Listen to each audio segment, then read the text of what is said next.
Oh, it's a good day to you this day of your time. How are you all? All right. Are you all excited? Yes. All right, workshop's over. You see how fast it can happen? Have a good time, good day. Now, allow us to begin by saying we have no idea what we're going to talk about. The reason I say this is to allow you to understand that when you live totally in the moment, you don't necessarily have to plan everything out, don't necessarily have to lay it all out before you do it. You can, in the moment, upon the realization of what needs to be done, simply call upon your connections to the infinite to bring through whatever information is necessary at that moment. You don't necessarily need to think about it a moment before. Just know that you will know what you need to know when you need to know it, and it will be there for you. This connects into the idea of living fully, your excitement, being present, being in the now, and knowing that you are connected to all that is in whatever way, shape, or form at any given moment you need to be to bring through for you at that moment what you need most. Living in that trust, living in that assurance, living in that knowledge is the state of being that best reflects living your life to the fullest, living your excitement to the fullest. Now again, when we talk about the idea of excitement, you can use any kind of label you wish to represent that. We understand that words have different meanings in your society, and excitement, in a sense, can be many things to many people. It can be unconditional love, it can be joy, it can be bliss, it can be passion, it can be a peaceful state of mind. You don't always have to be jumping up and down to be excited. When we talk about the idea that we refer to in your language as excitement, we are simply talking about that vibrational state that represents you being in harmonious alignment with your true natural self. And the process of discovering your true natural self and being that true natural self is what it's all about in terms of having a life that allows you to experience ecstatic explosions of synchronicity and effortlessness and creativity and love and joy. It is the willingness to be who you really are, to discover who you really are and be that you. That willingness is all it takes to get the ball rolling, to start the momentum going, to bring into your life, to attract to you those things that are most reflective of what you need next, of what you need to look at, what you need to deal with, what you need to process, in order to add that knowledge and add that experience to your being, so that you can expand and expand and expand and experientially become more of who you were already created to be. There's a process of self-discovery, a process of awakening, a process, in a sense, of remembering who you are. As we said, that's what physical reality experience is all about. It's making choices. It's the ability to choose. It's the experience that choice brings you of discovering through all the choices you make who and what you really are as this particular personality in this particular parallel reality life.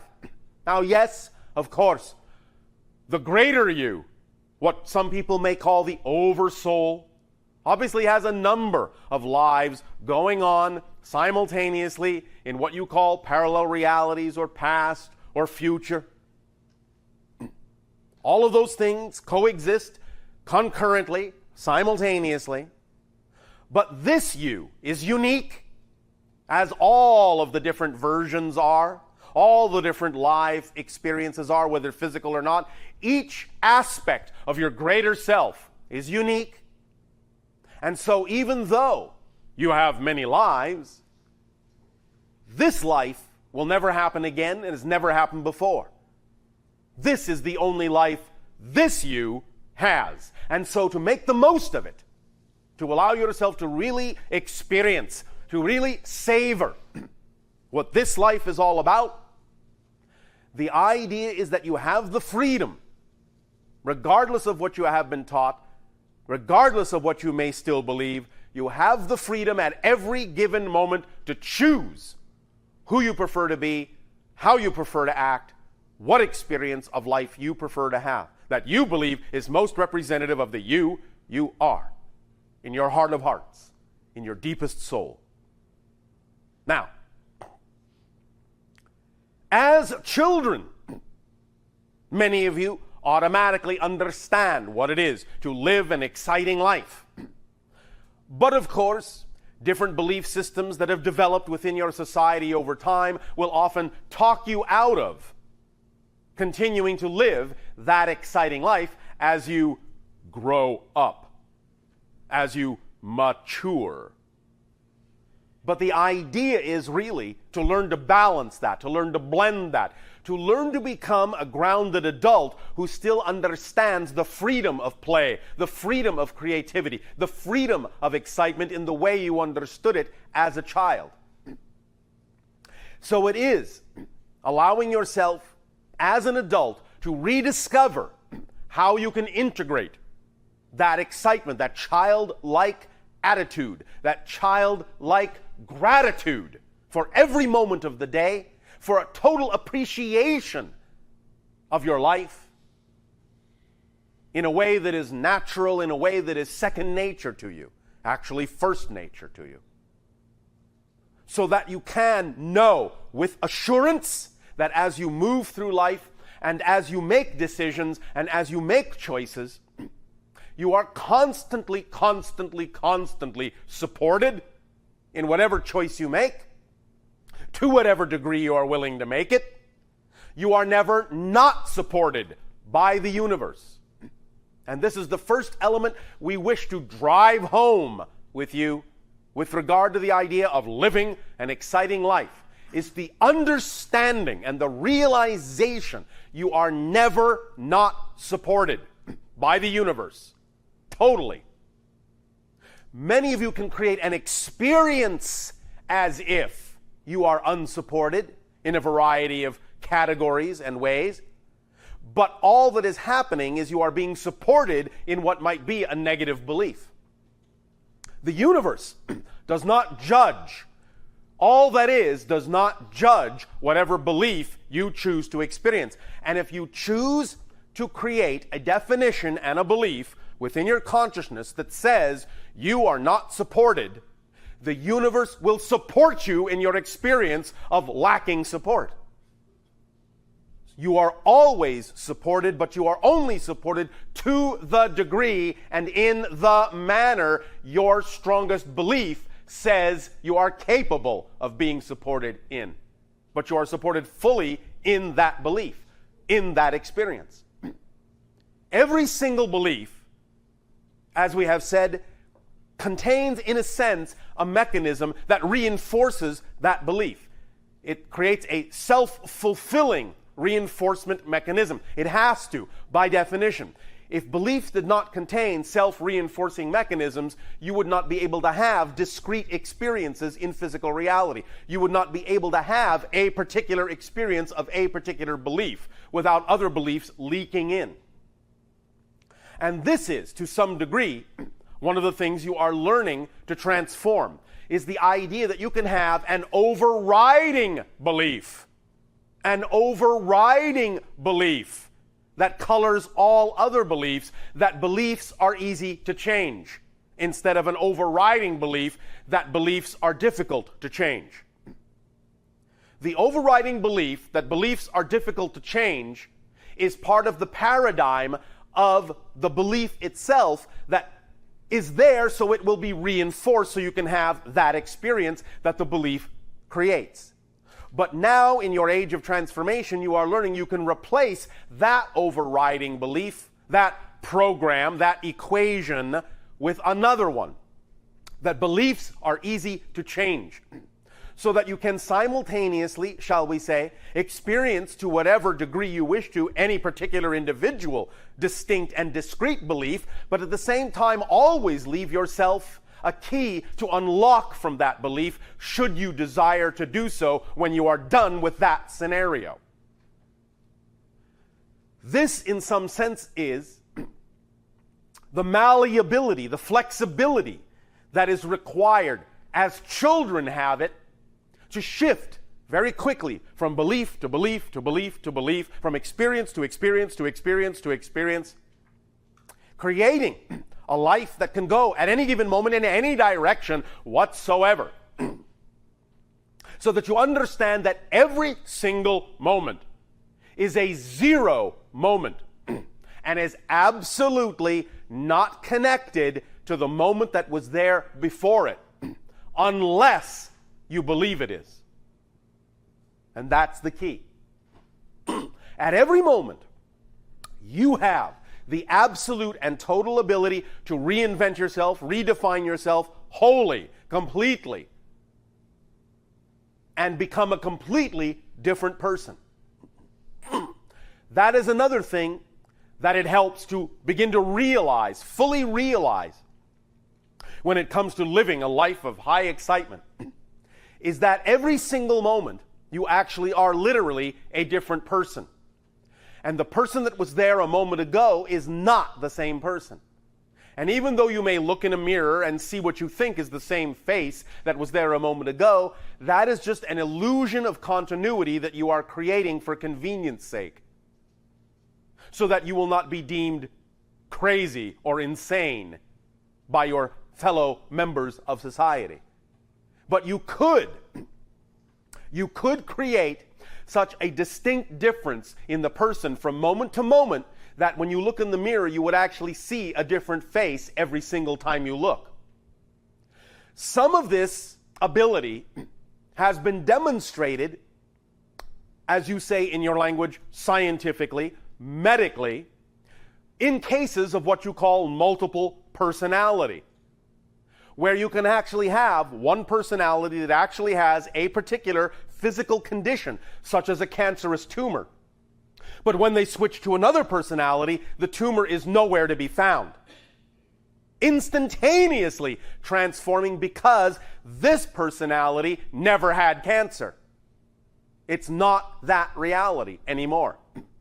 That this can be done by individuals exhibiting multiple personality disorder shows you what kind of capabilities you actually have, and if you can, as you say, get a handle on transformation to that degree, and at the same time know that it doesn't have to be out of control, then you can also make the same kind of transformation instantaneously in any way, shape, or form you wish. And when you begin to understand that that's what you're already doing anyway from moment to moment, then you can, with more consciousness and more intention, guide the transformational change from moment to moment in the direction of your preference, in the direction of your excitement. Remember, that's what it's all about. It's not about learning how to do these things. You already know how to absolutely and completely and utterly do all these things.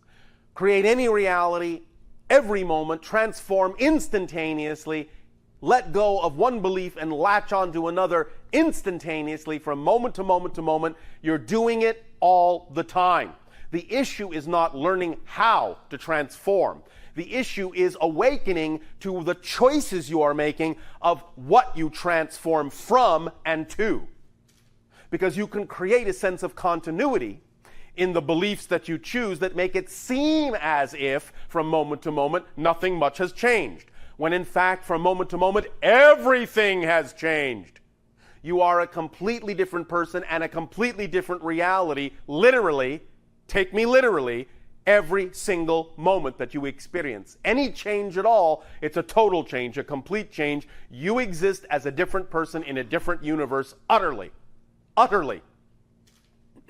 So you don't have to worry about learning how to do that. It's automatically built into your creatorhood. That's what you do. You can't help yourself but create, moment to moment, a new universe. You are made in the image of all that is, and all that is constantly creating new ideas, new perspectives, new universe, constantly shifting its consciousness simultaneously and concurrently from every different possible perspective, and that's exactly what you're doing too. But you have created an idea. You have created an idea, a notion, a system of definitions, a system of beliefs that define a particular experience you call physical reality on Earth. And you have set up certain guidelines, certain parameters that you've all agreed to abide by to make it seem as if you are not doing all the things we are talking about now. Again, as an example, you talk about the idea, or your scientists talk about the idea that you only use 10% of your brain. No, you use 100%, but you use 100% to make it seem as if you're only using 10. That's what you're doing. You're creating an experience of only using 10% of your brains with 100% of your brains. So waking up to that fact is what will allow you to realize you can change the percentage anytime you wish. Anytime you wish. Because all you're doing from moment to moment is saying, I choose 10%, I choose 10%, I choose 10%, I choose 10% again, I choose 10% again, I choose 10% again. Why? Because I said I have to. Why? Because I said I have to. Why? Because I said I have to. That's all you're doing. You're creating an illusion of continuity with your choices. You can break the continuity. Now, I understand, again, because of belief systems within that particular paradigm, that the idea of breaking continuity can be scary because of the way you define the concept of breaking continuity. But what this is all about is learning to break continuity creatively. This is all artists do anyway. You're all artists. You're all geniuses. The idea of there being a fine line between genius and insanity is exactly this issue. The individuals on your planet that you call insane or have psychological disorders like the multiple personality disorder we recently mentioned, the only difference is that they are not aware of what they are doing in such a way that they can apply it creatively. They're not breaking their continuity intentionally and consciously. This is all about doing the same thing, but doing it intentionally and consciously and artistically and creatively. That's the only difference, and that's why you recognize instinctively, intuitively, that there's a very fine line between genius and madness. Because the idea of going from genius into madness is simply an idea of creating a belief system that allows you to forget that you are capable of breaking your continuity at will. And when you impose upon yourself the belief system that you are not breaking your continuity by choice, then you experience the thing called madness or disorder. But when you understand that you are breaking your continuity by will, by choice, then you have genius and artistry and creativity. That's the only difference. It's an issue of understanding how to break your continuity by choice and liking it, enjoying it, and not being afraid of it. It's all about making a friend of the unknown. Making friends with the unknown. Allowing the unknown to be a place of excitement and surprise and discovery rather than a place of fear. Rather than something to run from. Rather than something to hide from. It's a place to go toward. The unknown is where you will discover all the rest of yourself. That's where the rest of you is. In the unknown. So you want to develop a willingness. A willingness. Not just to crawl there, not just to walk there, but to run there. Run to the unknown. Embrace the unknown. It only contains more of you. That's all the unknown ever contains. More of you. More ability to discover more of you. If it's scary, that's an opportunity to get in touch with the belief systems that make it seem scary, because it's only your definition of the unknown that creates the experience of fear. There is nothing about the unknown itself. There is nothing about the unknown itself that generates fear. Only your definition of it generates the experience of fear. That's all. It's the only thing that works that way. So, embracing the unknown, making choices at will to break your continuity creatively will begin to allow you to truly experience what you have for a long time called magic, where one moment does not necessarily have to appear connected to the next, where your space-time reality begins to get very slippery, and you can all of a sudden begin, if you have not already begun, to experience such things as winding up somewhere and having no idea exactly how you could possibly have gotten there, getting somewhere in an amount of time that heretofore would have been impossible to get there in, and all sorts of experiences like that where you suddenly realize that you can do without some of the intervening continuity moments. The ideas of teleportation, the ideas themselves of shifting in time, the idea of expanding your awareness to many different lives and parallel dimensions of reality, all come from the willingness to break your continuity creatively.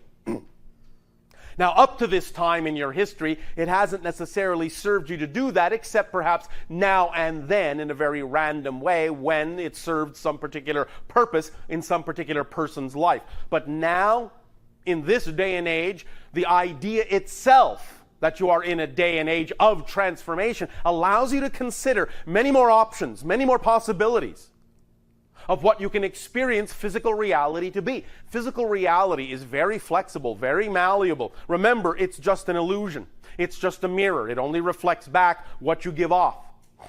So just as your reflection in the mirror really has no substance, physical reality itself really has no substance and is, in that sense, a true will-o'-the-wisp.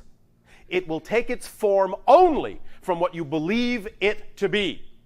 Only from the solidity you impart to it with your definitions and your meanings and your beliefs. It is no more substantial than that. No more substantial than your idea of it. What is real is your experience. That's reality. Experience is reality. Reality is experience, not the things that are the props of the experience. The experience itself is who you actually are, is what you actually are. You are consciousness experiencing itself from all the perspectives it can. That's what creation is. Consciousness experiencing itself from all the perspectives it can. That's it. That's what reality is. And when you begin to get a handle on that, when you begin to be willing to break your continuity with that intention in mind, you open up a myriad of possibilities that heretofore were not experienceable in physical reality, because you are redefining physical reality itself. We have long said, and we will repeat this if necessary, we have long said the process of shifting, the process of ascending from one dimension or one reality to another is the process of realizing that you actually are the reality you previously thought you existed in. I'll say it again. The whole concept of ascending, the whole concept of moving from one reality level, one dimension, one density to another, is the result of realizing that you actually are the reality itself that you previously thought you existed in.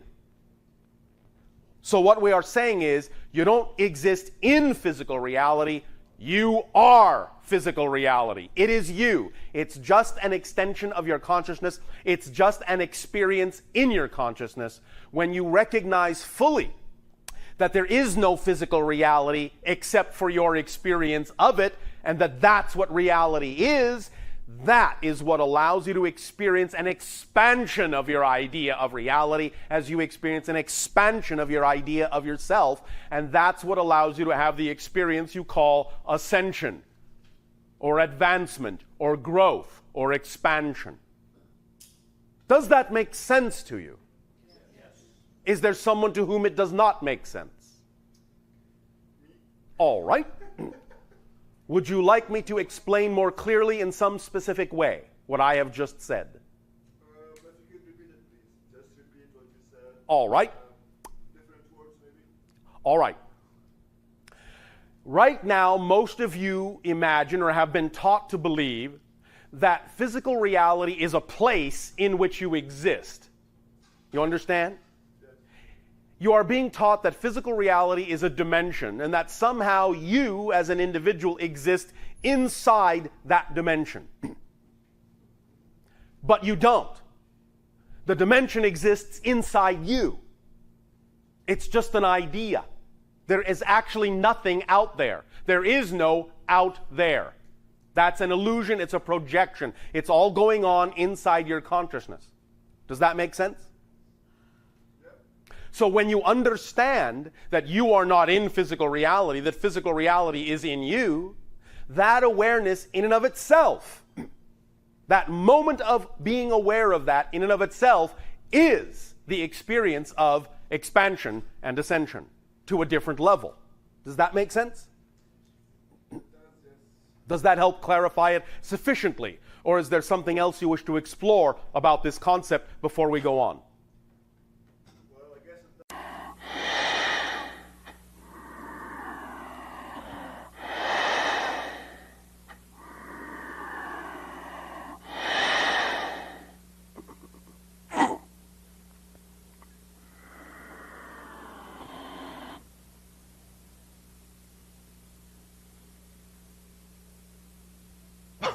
Good day to you this day of your time. How are you all?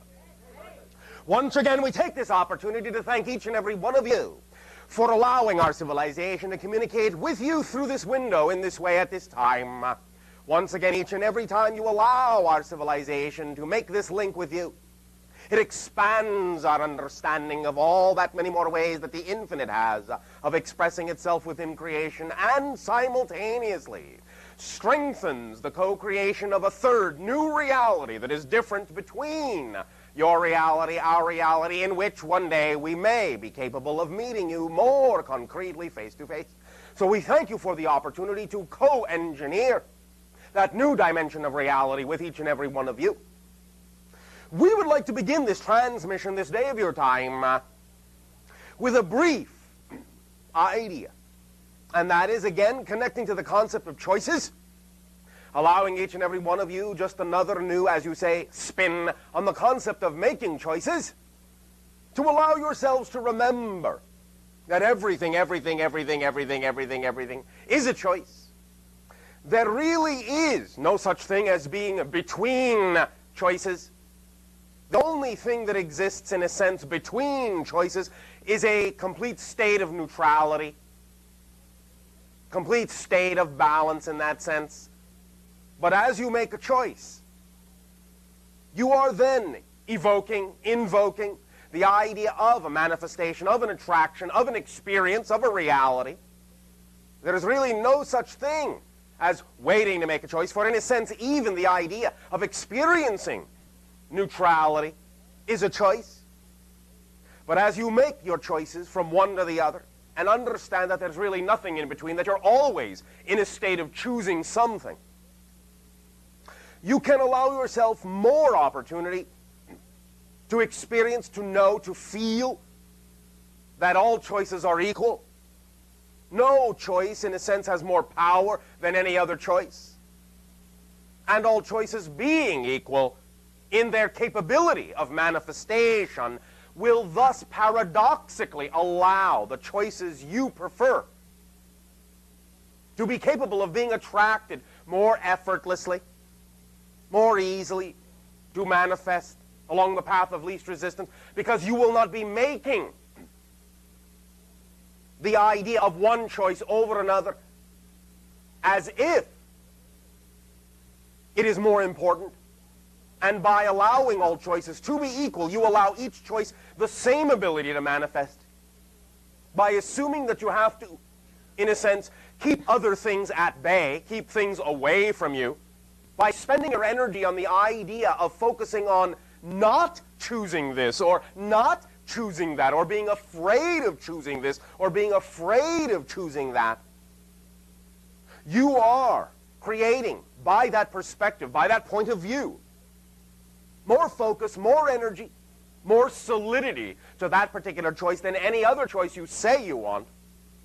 So please remember that the paradox, the power in the paradox in this situation, is that by relaxing your focus on what you don't want, by relaxing your focus on what you might be afraid might happen, and just allowing the idea that if that does happen, it's really no more powerful than anything else. It is just another choice. It is just another experience. By coming into your reality with that attitude, you give yourself far more capability and far more self-empowerment to be able to attract the choice that is representative of your truth, of your natural self, of your preference. So that you don't have to spend energy fusing the idea of power you have to the things you are afraid might happen. And the reality to simply automatically and effortlessly manifest the things that are representative of the vibrational state you're in at any given moment. The idea, again, to please remember, is that as you allow all choices to be equal, as you allow the path of least resistance to manifest itself in your reality, is to remember to remain in the moment, intact with your discernment about what is happening, and to be willing to use every single scrap, every single iota, every single gram, every single crumb of what is going on. If it is there for a reason, it is there for your reason. In that sense, it is all an orchestration. There are no accidents in that manner. So every little single thing, no matter how insignificant it may seem, we're not saying you have to become fixated on it in terms of being fixated on all the details, but simply realize and allow that everything that is going on, no matter what it is, no matter how big, no matter how small, is there for a reason as part of the whole picture that you happen to be at that moment. Do not discount or dismiss or ignore or deny anything that is going on in your reality at any given moment, because if you do, you are denying a portion of the present, you are denying a portion of your power, you are denying a portion of your orchestration, and therefore not capable of allowing the next moment to occur because you are unwilling to allow this moment to be fully what it needs to be. You must accept yourself totally.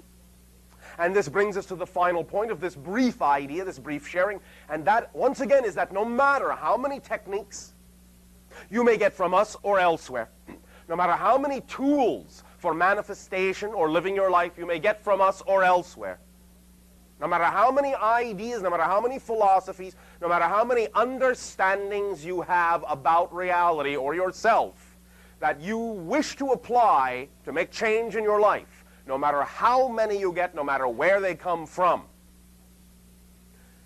they are all hinged, first and foremost, on your unconditional love of yourself, on your true valuation of yourself, on your true and total acceptance of yourself, and the cessation of denial of your being.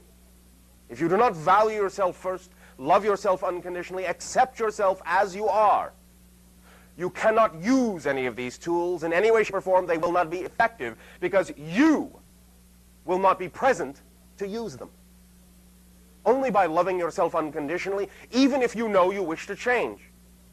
Only by loving yourself as you are unconditionally gives you the power to stay in the present, to be able to use the tools that we are sharing with you, or anyone may share with you, because only in the present is your point of power. You only exist in the here and now. And if you are not allowing yourself to accept yourself fully, then you are not being in the present, If you're not in the present, you cannot use the things that exist in the present, because that's the only place things exist, here and now.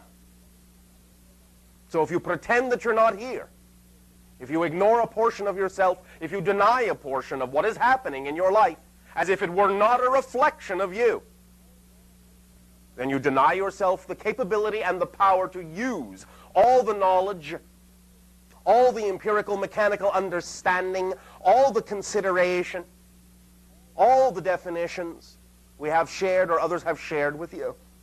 So it begins with you. It continues with you. It ends with you in the sense of knowing that you are made out of unconditional love of the infinite, and thus if you do not reflect in thought, word, and deed all that unconditional love, which again does not mean that you dispense with discernment about recognizing what you prefer as a vibration, but nevertheless recognizing that you can still unconditionally allow, unconditionally love, equally allow all choices to be valid, while then choosing, while then making the choice from your recognition, from your unconditional love, those things that you know represent your truth, your vibration, your reality, as your understanding of the consciousness of the being that you were created to be. Therefore, with this in mind, we thank you once again for allowing us at this timing to share this tidbit of information with you, this perspective, this point of view. And in return for the gift that you are giving our civilization in allowing us to experience this interaction with each and every one of you, I ask you now in return, in what way at this time may I and my world be of service to you?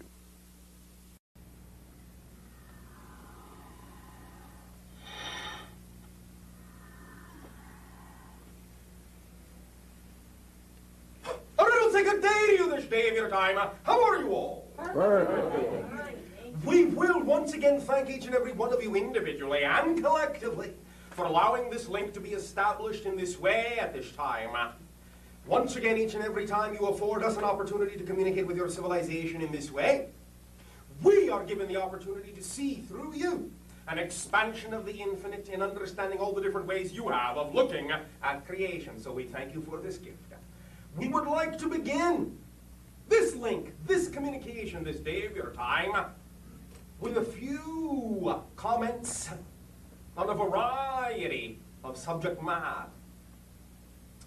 Number one, we have from time to time with many of you discussed the concept of dis-ease. And as we have perceived, many of you on your planet are beginning to explore alternative methods for dealing with the concept of dis-ease in your society. We would like now, not necessarily to run down a complete list, but to recap many of the things that have been discussed, just to give you in one consolidated moment a few of the ideas that have been discussed so you can remember and perhaps refer to them if necessary within this immediate conversation. First and foremost, of course, as always, remember that no matter what the physiological mechanism that may be involved, such physiological mechanisms of disease are only extensions of spiritual states or emotional states that exist first, that are in and of themselves out of balance and, as you say in your language, diseased. So the first idea of dealing through what you may call alternative methodologies with disease is, of course, the idea of removing the stress from your lifestyles, allowing yourself to lighten, in many cases, your diets, for many of the things that you ingest on your planet now are full of toxins and pollutants, and are not in any way, shape, or form balanced in the way that they used to be naturally on your planet. Allowing yourself to go toward the lighter diet will, in most cases, along with the removal of stress and the ingestion of large amounts of purified water, balance your system to such a degree that dis-ease will be unlikely in your reality. Along with this, in conjunction with this, you will find, of course, that there are many methodologies you are now beginning to explore that are, shall we say, more natural, more organic, less harsh to your systems than many of the other methodologies being utilized by your mainstream science. Although, we wish to underline that from time to time you may find that many of the things in what you call your typical mainstream medical science can be of great advantage to you. It will simply depend upon the circumstances and the situation. We rule nothing out, but simply allow you to remember it is important in every circumstance to focus upon the terms, the conditions in that particular circumstance at that particular moment to make the best determination as to what methodologies are most representative of the path of least resistance for the belief systems that may exist within your consciousness at that time. Rule nothing out, but be discerning and judicious in the positive sense about what it is that is really necessary, for sometimes your methodologies are far more harsh than they need to be. Remember that the idea is that your body is a part of your natural consciousness, and when allowed to simply go back to its natural state, in the most gentle way possible, the body itself, in a sense, or your consciousness, is what is doing the realigning, is what is doing the healing. You do not heal yourself externally. You heal yourself internally by simply going back to your natural state. However, again, because you have created an exteriorized symbolic physical world to represent your non-physiological consciousness, there are many things in the physical world that are representative and can act as triggers, shall we say, or inducements, perhaps, to help you allow yourself or grant yourself permission to let go and go back to the natural zero rest point state of your natural inclinations so that you can function in a natural way, and that is, in a sense, a healthy way. Some of the ingredients that would be more representative of the natural inclinations would be, of course, as we have said, foodstuffs that are more organic and natural in nature, especially, as we have discussed already many times, the substances specifically that you would call, especially when the body is in crisis, the ingestion thereupon of high amounts of your juice of carrot, high amounts of what you would call the substance of your kombucha, but in only certain circumstances, high amounts of what you would call your substance of Essiac or any variety of that tea thereof, high amounts sometimes in certain circumstances only of what you would call the juices of your grapes, high amounts again many times of the juices of some of the green substances on your planet, such as your spinaches and kales. And these things contain great amounts of what are referred to now in your society of monatomic elements that can aid and assist in a variety of ways in allowing your body to go back to its natural state of rest. There will be from time to time circumstances wherein some of what you call oxygenation therapies and ozone therapies can be of some benefit, but these must be used, again, in discerning amounts and judiciously, for in some circumstances these things can actually burn the system out. Allow yourself also to recognize that in some circumstances electromagnetic fields, when low in amperage and pulsed exactly according to the specific idea of the body's natural frequency of approximately 7.5 to 7.83 cycles per second in conjunction with the earth vibration, can be very, very efficacious in allowing for the removal of tumors and many other forms of disease, especially when specifically directed through electrical impulse in those tumors, and the body is allowed to balance itself in the manner of what you would call an electric battery, to balance its positive and negative poles in that way. This can also be, again, very efficacious, but again, only in certain circumstances.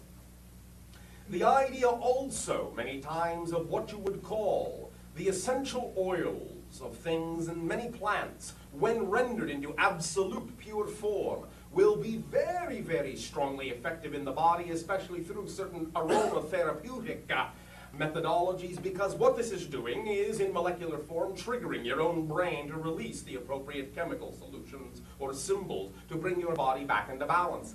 Anything and everything in that sense that would allow you to take advantage of resonance or vibrational frequency or identification or association with a state of health, body healing methodologies, or anything that provides you with an atmosphere or an environment that is representative of the vibrational state of health and allows you to key to that state and go back to your natural zero state, the least invasive technologies in that sense, the most natural ones, would be the ones that would be perhaps best pursued by the majority of your people, although again we rule nothing out, depending upon the situation and the circumstances contained therein.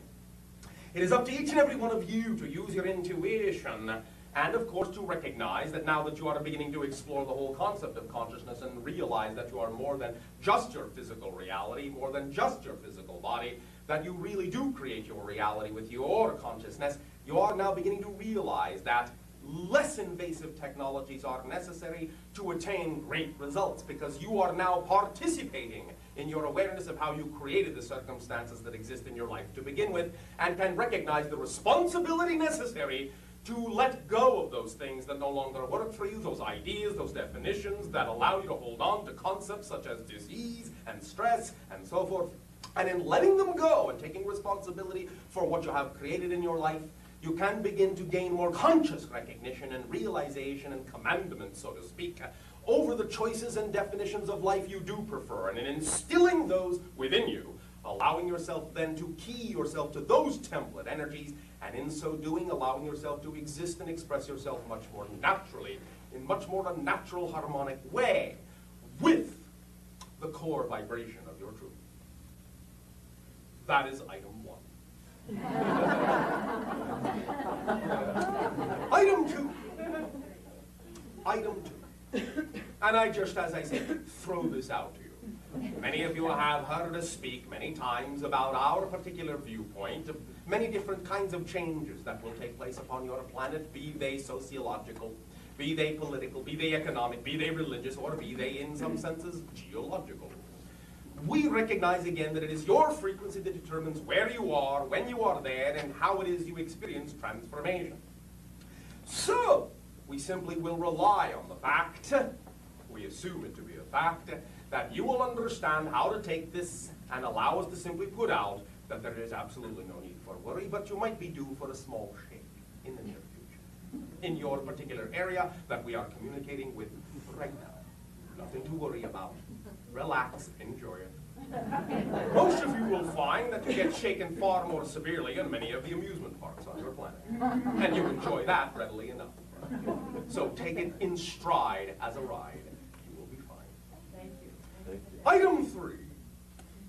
There are now many changes. Speaking of changes in the collective conscious recognition of many of the things that are going on your planet, especially with regard to more and more awareness of extraterrestrial interaction and consciousness.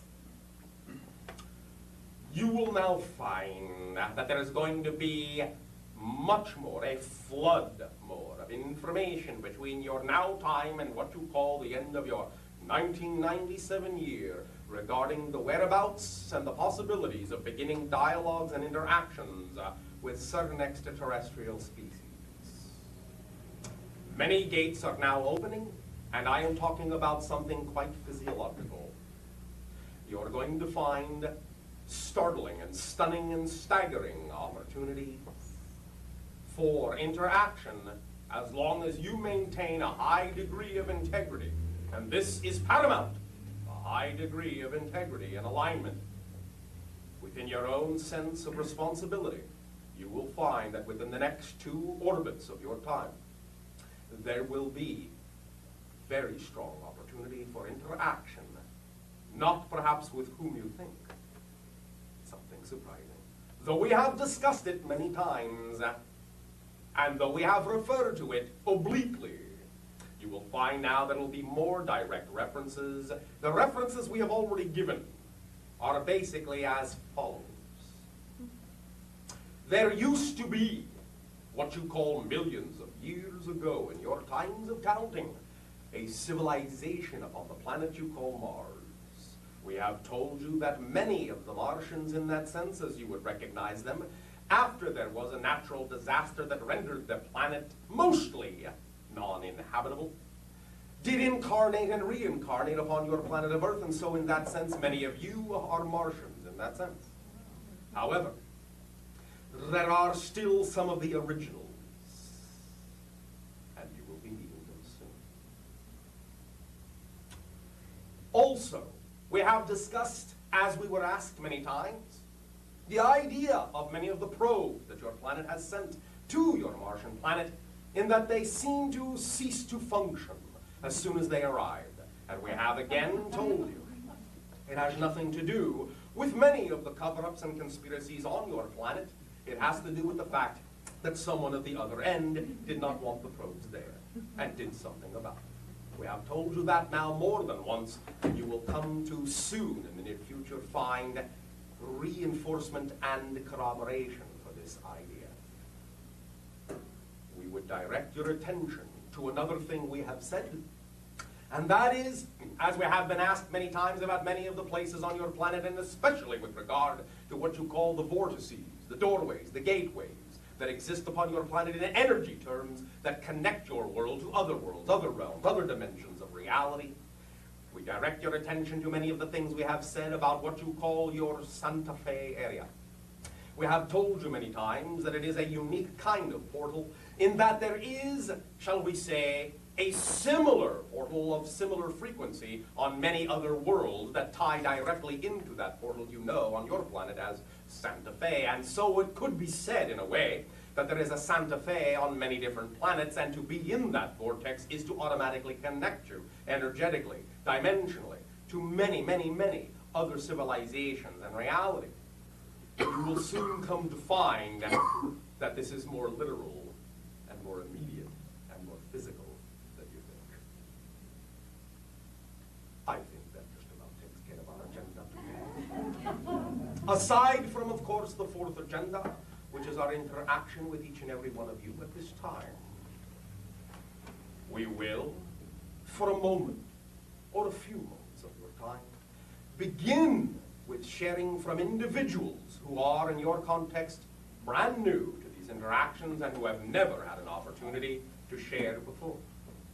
Therefore, at this time, invite, by way of what you call question and answer and interaction, those entities to these interactions to, by all means at this time, interact. And I ask you now, those who are new, in what way at this time, in return for the gift of this shared